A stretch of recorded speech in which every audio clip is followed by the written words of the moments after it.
우리가 함께 봉독한 말씀을 통해서 하나님께서 저와 여러분에게 은혜 주시길 원합니다. 저는 성경이 하나님의 말씀이라고 믿고 성경의 진리는 온전한 진리고 심연의 진리라고 그렇게 믿습니다. 온전한 진리란 표현은 세상의 사람의 생각과 이론도 분명히 진리의 부분을 가지고 있습니다. 그러나 그 진리는 파편적이고 편파적이라고 하는 한계가 있다고 하는 것을 저는 느낍니다. 저는 철학을 전공했기 때문에 얼마나 시대마다 다양한 인간의 이론들이 등장했는지를 어느 정도는 알고, 그러나 굉장한 이론도 시대적인 한계와 또 불완전함을 가지고 있기 때문에 인간의 진리는 편파적이고 파편적이나 우리 하나님의 진리는 온전한 진리임을 저는 온몸으로 고백하는 사람입니다. 시민의 진리라는 것은 종종 표현하는 바다와 같습니다. 바다는 얼핏 보면 그 단순한 색깔 때문에 그 깊이와 그 안에 들어있는 생명의 풍성한 다양성을 우리가 보지 못합니다. 하나님 말씀은 때로는 깊고 난해한 것처럼 보이기도 하지만 많은 경우에 아주 명확해서 단순해 보입니다. 그러나 그것은 우리 복음 진리, 하나님 말씀의 진리가 절대로 천박하다는 의미가 아닙니다. 하나님의 말씀 안에는 무수한 높이와 깊이에, 너비와 길이에 측량할 수 없는 진리의 차원이 들어 있습니다. 믿고 그 말씀을 붙잡는 사람에게는 이 풍성함이 체험되어지게 됩니다. 제가 시면의 진리라고 표현한 데에는 이런 이유도 있습니다. 어느 순간 사람의 삶에서도 깨달음을 얻는 순간이 있습니다. 그것은 평단할 때라기보다는 때로는 고난과 불행, 질병과 같은 역경과 죽음과 같은 어떤 계기를 통해서 사람들이 삶의 자세가 겸허해지고 진지해지면 놀랍게도 성경이 말하는 진리에 가까이 이르는 깨달음을 얻는 것을 자주 봅니다. 삶을 참을 수 없는 존재의 가벼움으로 사는 사람들에게는 그 진리가 허무맹랑처럼 들려주지만 진지해지고 겸손해지면, 차분해지면 성경이 말하는 진리를 거기서 깨닫고 있는 것을 저는 자주 발견하게 되기 때문에 하나님의 말씀의 진리는 시면의 진리라고 그렇게 표현하는 것입니다. 이런 하나님의 말씀의 진리가 가진 온전함과 깊음과 풍성함 때문에 우리가 마음을 열고 사모함으로 말씀을 대하면 계속해서 하나님이 풍성한 깨달음의 은혜를 부어주시는 것을 우리는 경험하게 됩니다. 저는 요즘 성경을 읽으면서 특별히 은혜를 받게 되는 내용들을 반복해서 발견하는데, 그것은 소위 인간적으로 기구한 삶을 살았던 사람들의 이야기입니다.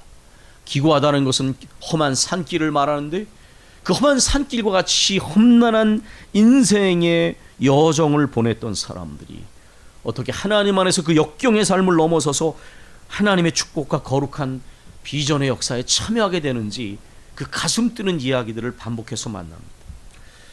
얼마 전에 말씀을 전한 야베스의 이야기도 그 얘기입니다. 그의 어머니가 그 아들을 수고로 인하여 또 기록한 그 야베스, 성경학자들 중에서는 이 이야기가 그의 아버지와 그 아들이 어머니의 그 모태에 있을 때에 그 아버지가 세상을 떠남으로 인하여 아버지 없는 유복자로 야베스가 태어났고, 그래서 히브리어의 고통을 상기시키는 야베스라는 이름을 그의 어머니가 그에게 지어줬다, 그렇게 해석하기도 합니다. 이러한 부정적인 이름을 그 아들에게 지어줌으로 인해서 어떤 면에서 그 어머니는 그 아들의 삶을 부정적으로 규정했습니다. 그러나 야베스는 하나님께 부르짖었습니다. 아랬다는 말은 중언부언의 기도가 아니라 결사적으로 간절히 부르짖어 기도한 카라라는 용어입니다. 부르짖어 기도함으로 자신에게 주어진 운명의 굴레를 끊고 그 형제 중에서도 존귀한 자가 되었습니다. 그는 하나님께 이렇게 기도합니다. 내게 복을 주시려거든 나의 지역을 넓히시고 주의 손으로 나를 도우사 나를 환난을 벗어나 내게 근심이 없게 하옵소서. 성경에 보면 하나님께서 그가 구한 그대로 허락하셨다, 그렇게 성경은 말합니다. 또 다른 예는 이 룻과 나오미와 관련되어 있는 이야기입니다. 세상에서 가장 큰 스트레스는 배우자가 먼저 세상을 떠나는 것이다, 우리나라 사람이 그렇게 말합니다. 세상에서 가장 큰 슬픔은 자식이 부모보다 앞서는 것이다 라고 말하곤 합니다. 바로 그 당사자가 나오미요, 루시오, 또 오르바였습니다. 이 나오미는 외국에서 그 모압 땅에서 남편을 앞세웠습니다. 뿐만 아니라 두 아들, 결혼한 아들, 자식도 없는 두 아들이 또한 세상을 떠났습니다. 그렇게 과부가 되고 큰 슬픔을 당한 그에게 또 그 두 며느리도 아들, 자식이 없이 또한 홀로 젊을 때 과부가 되었습니다. 세 사람의 과부만 남은 이 가정처럼 기구한 삶이 있을까요? 그러나 그런 가운데서도 이 사람들을 보면 그 시어머니는 진심으로 젊은 며느리들의 장래를 걱정합니다. 시어머니인데도 불구하고 시자 들어간 거는 음식도 먹지 않는다는 그런 시대에 이런 얘기를 들으면 참 옛날 얘기 좀 들려주지만, 그러나 어느 시대나 진심으로 사람을 대하는 사람들은 있기 마련입니다. 시어머니는 젊은 며느리들의 장래를 진심으로 걱정하며 새 출발을 끊임없이 재촉합니다. 그러나 그 며느리들은 끝까지 시어머니를 따르려고 합니다. 이것이 진짜 가족이 되는 것이죠. 진짜로. 그 끝없는 시어머니 재촉 가운데 마침내 며느리 오르바는 고국으로 돌아갑니다. 그러나 이 룻은 이렇게 말합니다. 저는 절대로 죽음이 우리를 가라앉을 때까지 어머니를 떠나지 않겠습니다.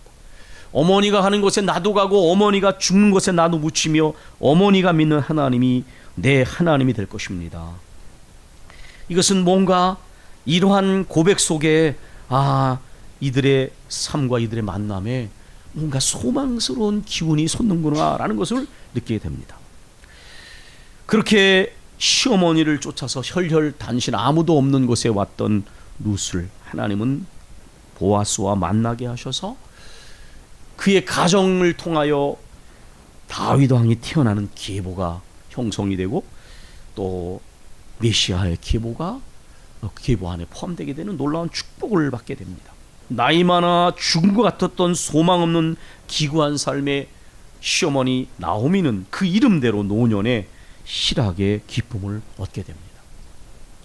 세 번째로는 오늘 본문의 한나입니다. 한나의 가장 큰 고통은 아들을 낳지 못하는 것이었습니다. 우리나라에도 예전에 조선시대에 칠거지약이 있었는데 여자가 아들을 낳지 못하면 여기에 해당돼서 쫓겨나기도 했었습니다. 사실 남자에게 문제가 있어도 의학적으로 검증이 안 되던 시대였으니까요. 이스라엘에서도 여자가 아들을 낳지 못하면 그는 복을 받지 못한 것처럼 여겨졌습니다. 그런데 그 남편 엘가나는 레위인이었는데 두 아내를 거느린 것을 보면 역시 사람은 완전하지 않은 모습이 있는 것 같습니다. 그래도 이가 매년제에 한 1년에 3차례 올라가는 그 축제에 예루살렘의 성소에 순례를 했던 걸 보면 경건한 사람이라는 것은 맞는 것 같습니다. 그러나 항상 옳지 못한 것은 어떤 형태로든지 문제를 불러오는데 이렇게 아내를 둔 것 때문에 그리고 또한 한쪽을 한쪽보다 더 사랑한 것 때문에 이 가정에 분란이 생겨나게 됩니다. 한나란 이름의 뜻은 은총을 입었다는 뜻이고 분인나는 진주 또는 산호라는 뜻인데 분인나는 아들을 낳았습니다. 자녀를 낳았습니다.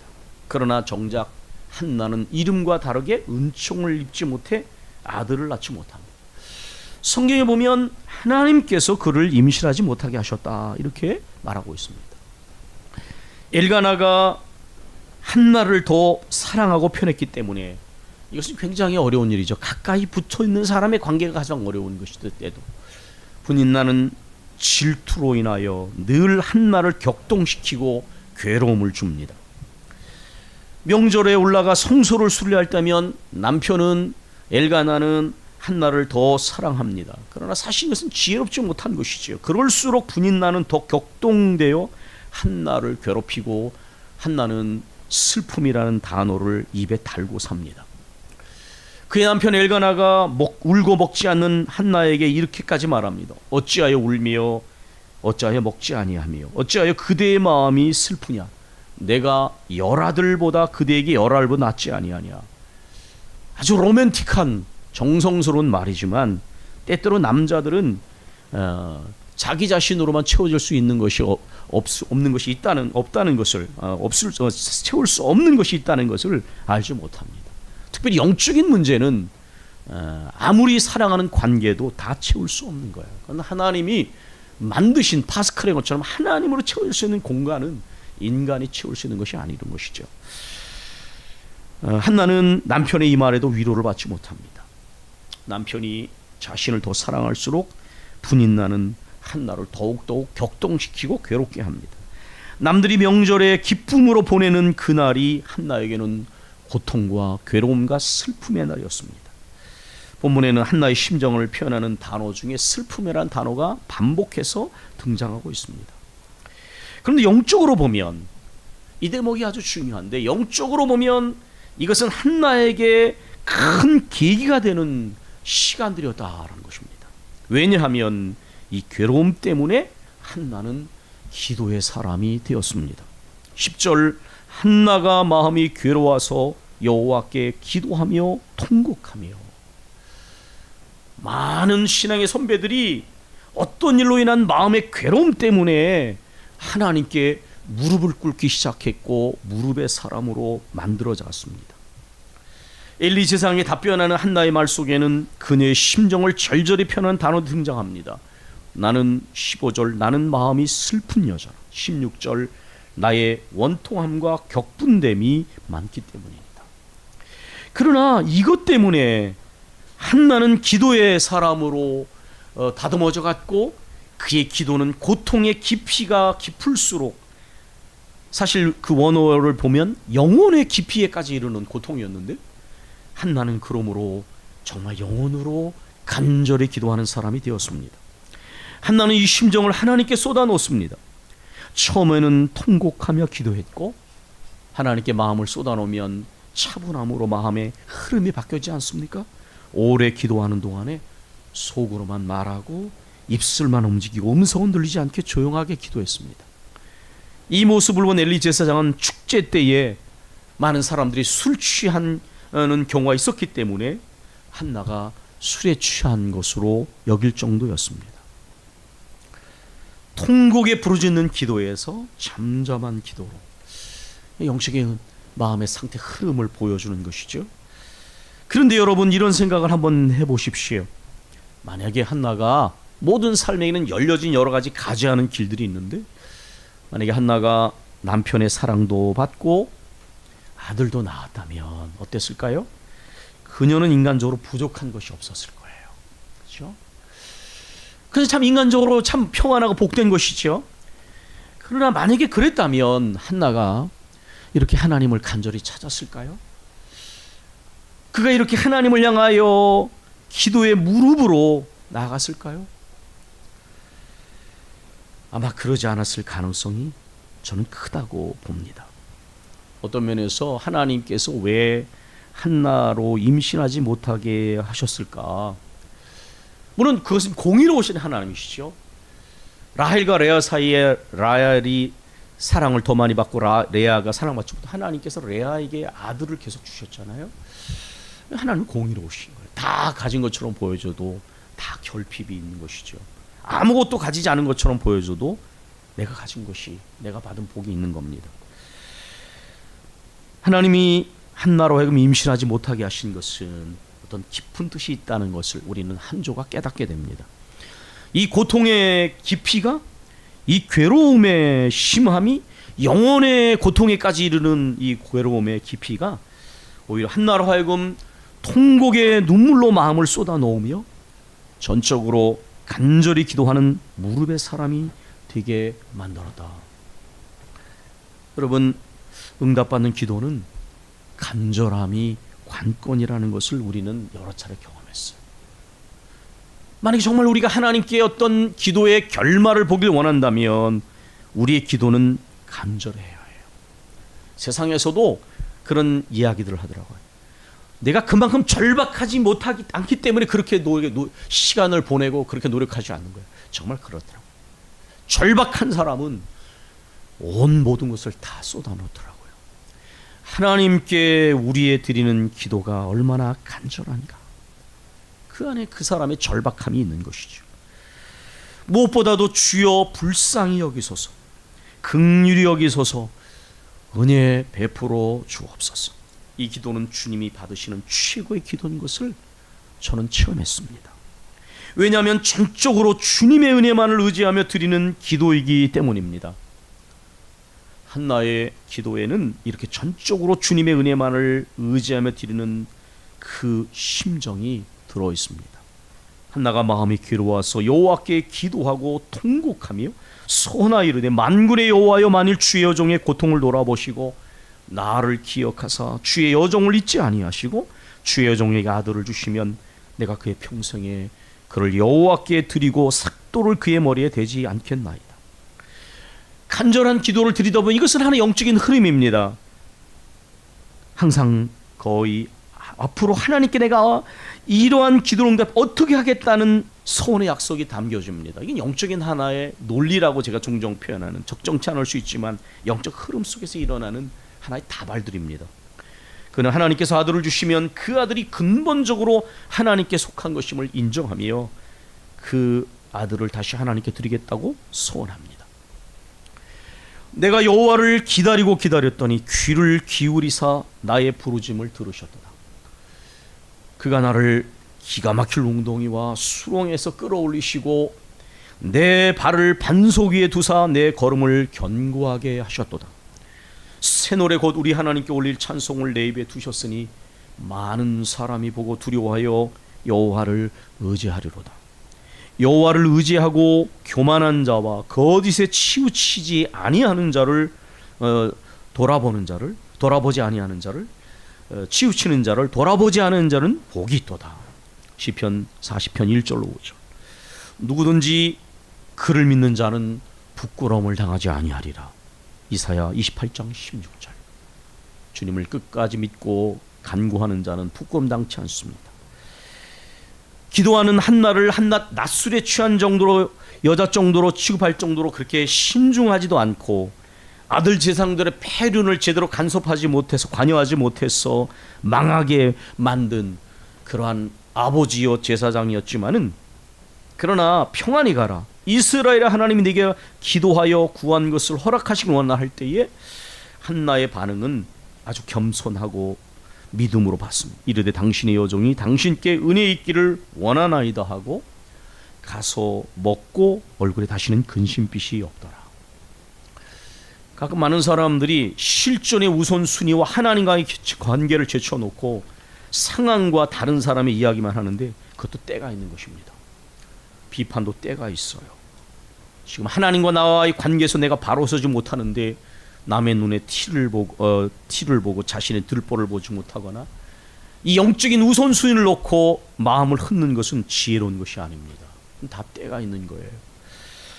이제 드디어 하나님께서 한나를 생각하시고 그의 기도를 들으셔서 한나는 아들을 받게 됩니다. 한나는 그 아들의 이름을 사무엘 쉐무아엘, 하나님이 들으셨더라고 그렇게 짓습니다. 이 이름을 짓는 것 속에는 한나의 서원의 진실성과 하나님에 대한 진심을 찾아볼 수가 있게 됩니다. 한나는 남편과 온 가족이 매년제와 서원제를 들어올 때에 한나는 올라가지 않았습니다. 그리고 남편에게 말합니다. 아이를 젖대게든 내가 그때 그를 데리고 하나님께 뵙게 하고 거기 영원히 있게 할 것입니다. 남편도 아내 한나의 말을 존중하고 그렇게 하게 합니다. 이스라엘은 보통 2살에서 3살에 젖을 떼게 되는데 그 기간이 지난 한나는 사무엘 그 어린 아들을 데리고 화목제물과 서원제물을 가지고 성소에 올라가서 엘리 제사장 앞에 섭니다. 그리고 자신이 이전에 여기서 당신 옆에 서서 기도하던 그 여자임을 밝히고 자신의 아들 사무엘을 가리키며 이렇게 말합니다. 이 아이를 위하여 내가 기도하였더니 내가 구하여 기도한 바를 여호와께서 내게 허락하셨습니다. 그러므로 나도 약속한 대로 여호와께 드리되 그의 평생을 여호와께 드리겠습니다라고 말하며 남편 엘간과 함께 경배드립니다. 여기서 오늘 설교 제목 거기까지 기도하는 사람, 그때까지 기도하는 믿음이라는 제목을 여러분이 이해하시게 될 것입니다. 여기서 주목해 볼 것은 한나가 아들을 위하여 간절히 기도한 다음에 그렇게 어렵게 얻은 아들을 젖될 때까지만 데리고 있고 그 다음에는 아예 하나님께 드린다는 사실입니다. 제가 예전에 여러분에게 이런 얘기를 드렸습니다. 종갓집으로 시집갔지만 아들을 낳지 못해 가든 구박을 받고 어려움을 당하던 한 여자분이 그 괴로움 때문에 교회에 나오게 됐습니다. 눈물로 주야로 하나님께 기도했고 그의 사정을 아는 온 교회가 그를 위하여 그녀를 위하여 사랑으로 간절히 함께 기도해 주었습니다. 그리고 마침내 그렇게 학수고대하던 아들을 낳게 되었습니다. 당연히 그녀도 기뻐하고 온 교회가 내일처럼 기뻐했습니다. 그러던 그녀가 조금 시간이 지나자 교회에 한 달에 한 번 빠지고 두 번 빠지고 나중에는 한 달에 한 번 나오고 두 달에 한 번 그런 식으로 나중에는 아예 교회의 발길을 끊게 되었습니다. 목사님과 성도들이 찾아가 신방하며 권면합니다. 자매님도 그렇고 우리 교회도 얼마나 자매님께 하나님께서 아들을 주시도록 간절히 마음을 다하고 합심하면서 기도했지 않습니까? 마침내 그리고 하나님께서 우리들의 기도를 들으셔서 은혜로 아들을 주지 않았습니까? 그런데 왜 이제 예배에 나오지 않으십니까? 그렇게 목사님이 물었더니 그녀의 대답이 이런 것이었습니다.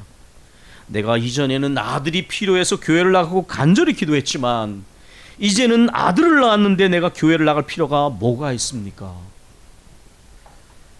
오늘의 설교 제목은 거기까지만 기도하는 사람입니다. 그때까지만 기도하는 믿음을 가진 사람, 거기까지만 하나님을 찾고 거기까지만 겸손하고 거기까지만 간절히 기도하는 사람. 이 여자의 모습은 그런 유형 중에 하나였습니다. 그러나 과연 이 여자분만 그런 걸까요? 우리들의 모습에는 그런 모습이 없었는가요? 사실 이 여인은 하나님의 은혜로 아들을 받았지만 한나처럼 그 아들을 하나님이 주신 선물로 생각하지 않았던 것 같습니다.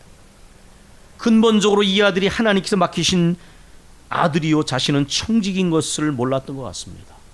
그래서 이 여인은 그 아들에게 집착하고 하나님이 주신 선물인 이 아들이 우상이 되고 그 아들 때문에 오히려 하나님을 더 이상 찾지 않게 되었습니다. 그러나 생각해보면 그럼으로써 이 여자는 자신의 진짜 본심이 어디에 있었는지를 입증하고 있습니다. 여기에서 그녀를 향하신 하나님의 일곱 색깔 무지개 같은 오묘하고도 깊으신 뜻과 풍성한 은혜를 계속해서 맛볼 기회를 그녀는 스스로 걷어차고 말았던 것입니다. 사실 하나님께서는 이러한 영적인 위험성 때문에 한나에게 쉽게 아들을 주지 않으셨는지도 모릅니다. 이러한 훈련을 통하여 그녀를 영적인 위험을 넘어서서 더 큰 축복과 비전으로 인도하시기 위한 깊은 뜻이 허락하지 않으심 속에 있었는지도 모르겠습니다. 한나는 이 아들이 은혜로 얻은 아들임을 알고 깊이 감사하며 아들을 주시면 하나님께 돌려드리겠다고 자신이 하나님께 드린 약속을 잊어버리지 않았습니다. 그리고 하나님께서는 이 가정을 축복하셔서 한나와 엘간에게 다른 자녀를 계속 주셨습니다. 그리고 이렇게 기도로 태어난 이 아들이 이스라엘을 말씀과 기도로 세우는 거룩한 역사를 이루는 종으로 세워졌습니다. 우리는 이 본문을 통하여 우리 자신을 차분히 살펴봐야 합니다. 우리는 아들을 얻기까지만 교회에 나오고 아들을 얻기까지만 기도하고 아들을 얻기까지만 간절한 사람처럼 신앙생활하고 있지는 않습니까? 그 문제를 해결하기까지만, 그것을 얻기까지만 기도하고 간절히 하나님을 찾지는 않는가? 거기까지만 하나님과 사람 앞에 겸손한 것처럼 보이지 않았는가? 그렇다면 우리는 스스로 우리의 속마음을 그런 방식으로 하나님과 사람 앞에 드러내고 있는 것입니다. 그리고 우리는 그럼으로써 계속해서 우리와 친밀한 교제를 나누시며 사람 앞에 덕을 세우게 하시며 계속해서 우리 예배를 받으시며 계속해서 우리의 간절한 기도에 귀를 기울이셔서 더 많은 축복의 선물과 더 깊은 거룩한 비전을 이끄시는 일곱 색깔 무지개 같은 하나님의 축복과 비전을 그런 방식으로 스스로 걷어차고 있지 않는지 진지하게 살펴보아야 합니다. 누가복음 17장 11절로 19절에는 10명의 나병 환자가 주님께 불쌍히 여기심을 간구하는 장면이 나옵니다. 우리 주님은 그들을 고쳐주셨습니다. 그러나 그 중에 한 사람, 정통 유대인들에게 멸시받던 사마리아인 한 사람만 돌아와 주님 앞에 엎드려 감사합니다. 그때 주님이 이렇게 물으십니다. 10사람이 다 깨끗함을 받지 아니하였느냐? 그 9은 어디 있느냐?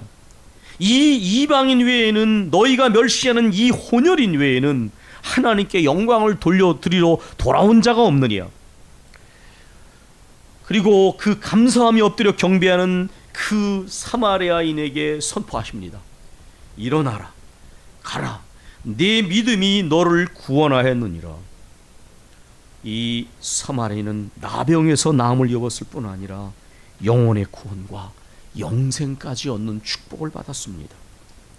우리 교회의 이름은 축복과 비전의 교회입니다. 우리는 문제를 해결하고 어떤 바라는 바를 얻기까지만 기도해서는 안 됩니다. 우리에게 수없는 날 동안 크고도 헤아릴 수 없는 은혜를 주신, 그 은혜의 풍성한 축복을 주신 하나님 앞에 그 은혜의 선물을 기억하고 늘 감사하고 근본적인 겸손과 감사 가운데 항상 예배자가 될 뿐만 아니라 어려울 때 한 약속을 지키는 사람이 되어야 합니다. 이 모든 어려움의 과정을 통하여 내 마음을 심지가 견고한 믿음으로 훈련시키신 그 영적인 교훈을 따라서 일관되게 어떻게 거룩한 뜻을 계속해서 이뤄나갈 것인가를 깊고 진지하게 생각하고 실행해 나가야 합니다.